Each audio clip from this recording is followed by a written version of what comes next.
Another gang rape horror comes to light after 100 days.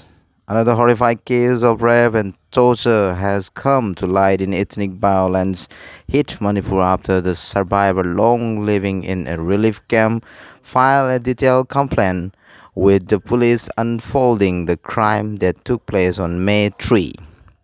The 37-year-old married woman said in her complaint, "Five and six people got hold of me and started verbally abusing and assaulting me. Despite my resistance, I was forcefully pinned down. After this, they started sexually assaulting me. They inserted their fingers into my private part in a violent manner.